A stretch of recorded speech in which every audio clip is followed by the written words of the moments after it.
ഒരു 4-5 ദിവസം കൊണ്ടാണ് ഈ ഒരു ശില്പം പൂർത്തിയാക്കിയത്. എൻ്റെ ജീവിതത്തിൽ ആദ്യമായിട്ടാണ് ഇത്രയും കുറഞ്ഞ സമയം കൊണ്ടൊരു ശില്പം പൂർത്തിയാക്കുന്നത്. കാരണം VS-ൻ്റെ മുഖം മനസ്സിൽ പതിഞ്ഞുകൊണ്ട് സത്യം പറഞ്ഞാൽ ചിത്രങ്ങൾ പോലും നോക്കേണ്ടി വന്നില്ല എന്നുള്ളതാണ്. അത്രയും ചിരിക്കുന്ന മുഖങ്ങൾ ചെയ്യാൻ വലിയ ബുദ്ധിമുട്ടാണ്. അപ്പോൾ പല്ല് പോലുള്ള കാര്യങ്ങൾ ചെയ്യുമ്പോൾ ചെറിയൊരു മാറ്റം വന്നാൽ ആൾ മാറും.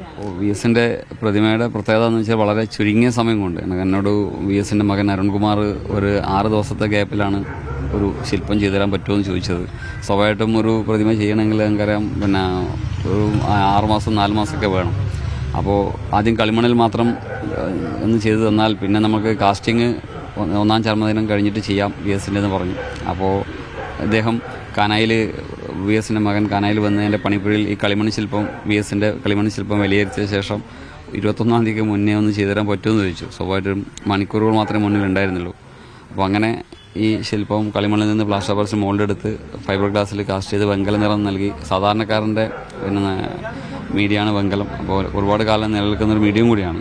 അപ്പോൾ ഒരു 4-5 ദിവസം കൊണ്ടാണ് ഈ ഒരു ശില്പം പൂർത്തിയാക്കിയത്. എൻ്റെ ജീവിതത്തിൽ ആദ്യമായിട്ടാണ് ഇത്രയും കുറഞ്ഞ സമയം കൊണ്ടൊരു ശില്പം പൂർത്തിയാക്കുന്നത്. കാരണം VS-ൻ്റെ മുഖം മനസ്സിൽ പതിഞ്ഞുകൊണ്ട് സത്യം പറഞ്ഞാൽ ചിത്രങ്ങൾ പോലും നോക്കേണ്ടി വന്നില്ല എന്നുള്ളതാണ്. അത്രയും ചിരിക്കുന്ന മുഖങ്ങൾ ചെയ്യാൻ വലിയ ബുദ്ധിമുട്ടാണ്. അപ്പോൾ പല്ല് പോലുള്ള കാര്യങ്ങൾ ചെയ്യുമ്പോൾ ചെറിയൊരു മാറ്റം വന്നാൽ ആൾ മാറും.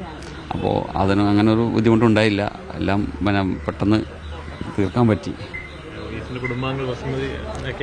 എല്ലാവരും ആ ഫോട്ടോയും വീഡിയോ ഒക്കെ അരുൺ സാറ് കുടുംബങ്ങളെ കാണിച്ചപ്പോൾ അവർ വളരെ സന്തോഷം പറഞ്ഞു. അരുൺകുമാർ സാറിനും വീട്ടിൽ വന്ന് വിലയിരുത്തിയപ്പോൾ തന്നെ വളരെ സന്തോഷം. അതിൽ ചെറിയ ചെറിയ മാറ്റങ്ങൾ മാത്രം പറയാനുണ്ടായിരുന്നുള്ളൂ. അപ്പോൾ അതൊക്കെ ഏതായാലും ശില്പി എന്ന നിലയിൽ വളരെയധികം സന്തോഷം നൽകുന്ന കാര്യം തന്നെയാണ്.